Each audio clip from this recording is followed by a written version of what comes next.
this coming Saturday, we've got what may be one of the most snacked Riyadh season cards so far. And that's headlined, of course, by a battle not just for light heavyweight supremacy and the undisputed crown at £175, but potentially the pound-for-pound #1 spot as well. All due respect to Usyk, Terence Crawford, Noira Inoue. But the winner of Dmitry Bivol and ARTUR BETERBIEV will have a very strong claim to be the best fighter currently in boxing. Absolutely mouthwatering main event, backed up by a non-too-shoddy undercard as well. Probably the fight I'm most looking forward to this year. I can see why some may say it's more of a connoisseur's fight, similar to kind of Terence Crawford, Errol Spence, in that the Beterbiev and Bivol probably don't have the level of fame enjoyed by some of the heavyweights. And they are both quite humble guys as well. But in terms of the styles, you've got a master boxer in Bivol, great footwork, great jab, against an absolute threshing machine in ARTUR BETERBIEV. Violent, brutal, grinds you down, hard punching, physically strong. Fight was delayed because of the knee injury that Beterbiev suffered. Reports we've heard from training camp is that he's as good as new. I mean, I suppose they're not going to say anything else, are they? But yeah, for the sake of the fight and the fans, I hope that's true. And we're in for an absolute corker, I think, on Saturday night. Eamon, what's your view of the fight? Yeah, you set it up really well, Danny. So echo all of those thoughts as well too, and just say that these are two both unforgiving fighters in their own ways. Bivol, an unforgiving boxer, he will just box your head off, and sometimes he can be so spiteful in the sense that he won't even go for the knockout. He'll just punish you for 12 rounds, and might even be worse than getting knocked out or stopped by Bivol, because he just gives you no inch at all for any fighter to come back with a mile. He's an absolute supreme boxer and deserves a place on the pound-for-pound list if he isn't here already, and it'll definitely cement that if he does get the victory over ARTUR BETERBIEV. And in turn, BETERBIEV, another unforgiving fighter who just looks to seek to pummel you behind real sophistication in his foundation as a boxer as well too. A brilliant fighter who does give you an inch himself as well too, but to open up one in return back. And if you can take that, then fair play to you. A yard spirited effort against him. Callum Smith tried. Joe Smith tried. Everyone's tried, but everyone who's tried has been stopped.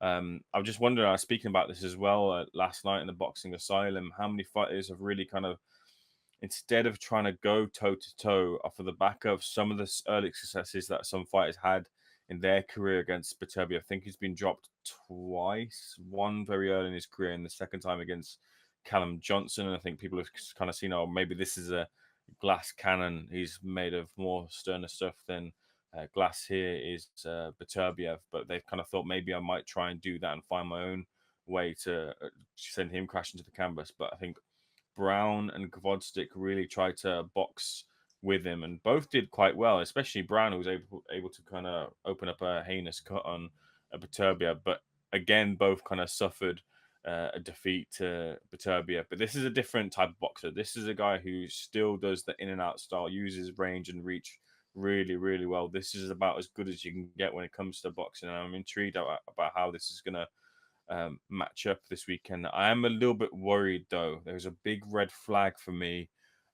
as to some of the whispers that you hear around the industry when it comes to this fight, and the whispers are surrounding ARTUR BETERBIEV. There are whispers that are saying that ARTUR BETERBIEV is getting a little bit old in the gym. He's losing a little bit of a step here. Maybe the injuries have kind of caught up to him. This injury, this ruptured meniscus that he had, has really kind of slowed him down a little bit here. I've spoken to, big boxers who, when they have injuries like this, what does it mean for their training? How much does it curtail their training for, a big fight? How do they work around that? And I remember speaking to Scott Forrest, actually, who's a British fighter who's trying to make his name and trying to kind of find his own opportunities, but he's got like he's kind of heavy set, almost in the build of like anti-yard. If you don't know Scott Forrest at all, you just think of an anti-yard type of fighter or anti-yard type frame here.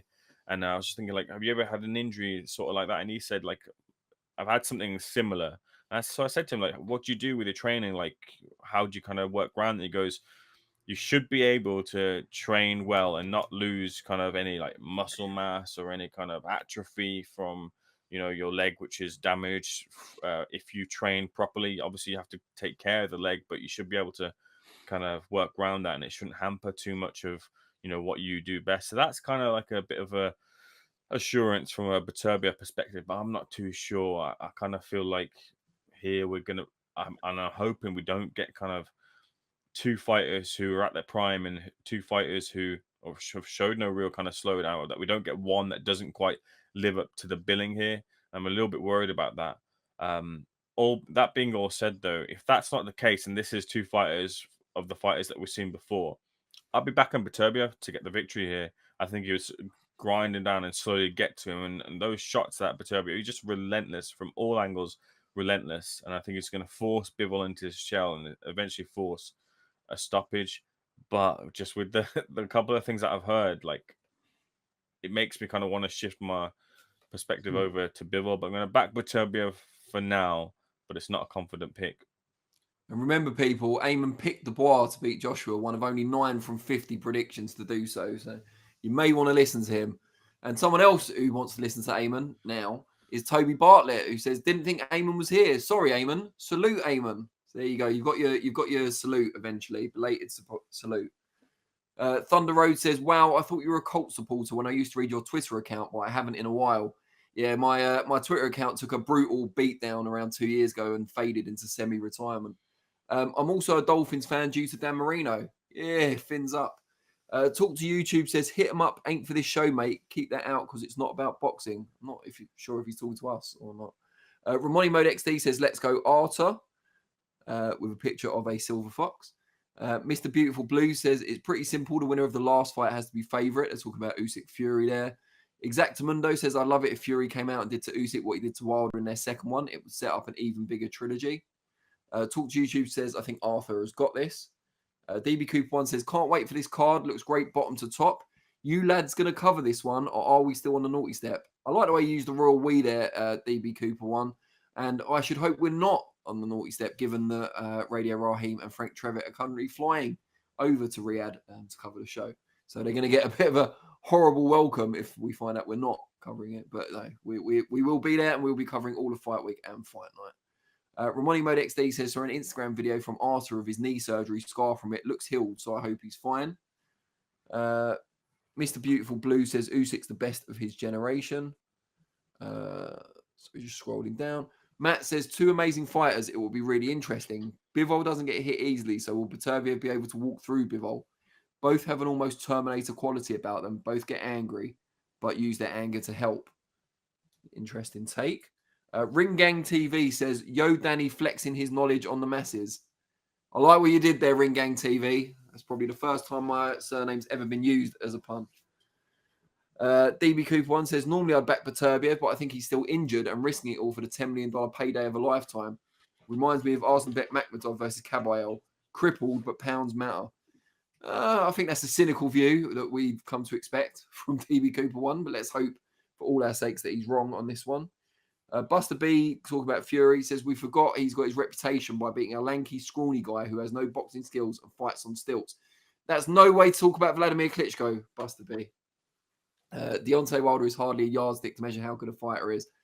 I mean, Fury did beat Klitschko before the fights with Wilder. He's also beaten a number of kind of lower rank contenders. You know, beat Dillian White, who was on a great run of form and had been mandatory contender for quite some time, beat him pretty comprehensively as well.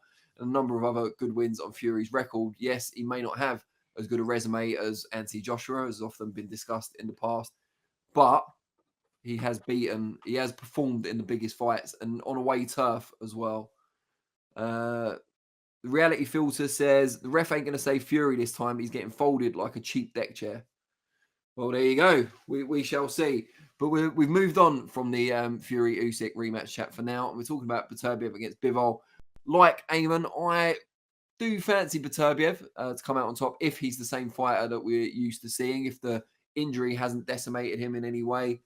I think Bivol could be well ahead in the fight by halfway. I think he could outbox him to an extent, but I just can't see them going the whole fight without Bivol having to stand and trade in pockets. And I think when that happens, Beterbiev will be the man in charge. And I think he'll use those moments to gain a foothold in the fight and come on strong for either a late stoppage or a points win. But that's just one man's prediction, of course. And it is, as I mentioned earlier, a stacked undercard. I've given my thoughts on Chris Eubank Jr.'s fight on there previously, so I'm not going to go into another rant about that. Suffice to say, it's an outlier. It's one of the non-competitive fights on what is largely a very, very good undercard. Eamon, what's your pick of the undercard? Which fight are you most looking forward to? Yeah, I mean, it has to be Fabio Wardley and Fraser Clark contesting for the British title. Again, it was a brilliant fight the first time around. It'll be a great fight the second time around as well, too. Proper ebbs and flows in that fight, and the swings of momentum and swings of fading endurance, and both finding a little bit more from themselves as well, too, to get to that final bell. And it was a brilliant occasion, brilliant moment. I'm glad to see both of them getting another big opportunity on another big stage where they can really steal the show as well here, too. And kind of be, I'm hoping that they are the chief support to the main event here, and no one else kind of gazumps them, because I saw a running order and it appeared to be the case that one fight was positioned higher than them. But I think I saw in return Fabio Wardley say that no, we are chief support. So I do hope that is the case here. But you can't beat a heavyweight dust up. You can't beat a heavyweight affair where both of them can throw and both of them can take a shot and then fire back as well, too. So blood, guts, and thunder in that one, and a British champion either holding their title or one crowned is always a great moment. So I'm looking forward to seeing Wardley and Clark on there as well, too. I always like to see Ben Whittaker in action as well, and he's in a good fight against a good fighter with a lot of goodwill against him, and a capable one in Liam Cameron, having taken his opportunity since his ban ended. I'm glad to see Liam being the one in the opposite corner to Ben.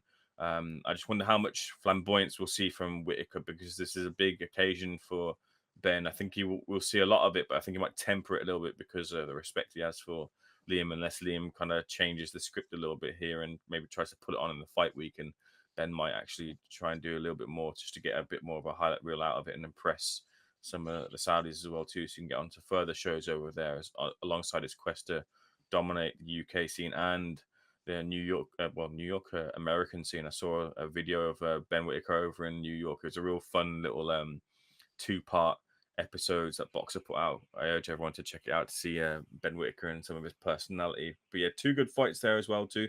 Opetaya in with it's a good fight. You expect Opetaya to come through with a victory, but Massey is by no means a pushover. And with respect to some of the matchmaking that Opetaya has had in recent fights, scratch off, of course, the Breeders fights. He's been in match very favorably here. I don't think this isn't quite a favorable matchup here. Jack Massey's definitely in the fight, but Opetaya should come through that fight. But it will be a good one for the IBF Cruiserweight title. And then a bit of history as well, too. I don't want to overlook this little bit of history as well here in the form of Nicholson and Chapman contesting for the WBC World Featherweight title.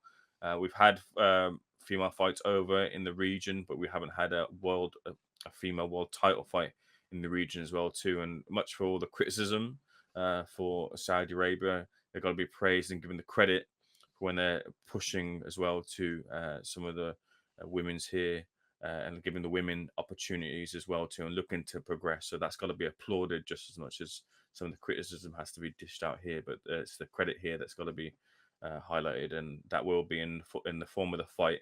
I'm looking forward to seeing both of them fight out in action. And we've said what we've said about Chris Eubank Jr. It's not one I'm particularly looking forward to here. And I do hope it is a tune-up, but I'm not expecting much in the form of a challenge from Kamil Zerameta for Eubank Jr. But I hope there's a big fight at the end of it for Eubank Jr., whether it be a Canelo fight or others. Chris Eubank Jr. needs to push on here now and make the most of the latter half of his career. Yeah, and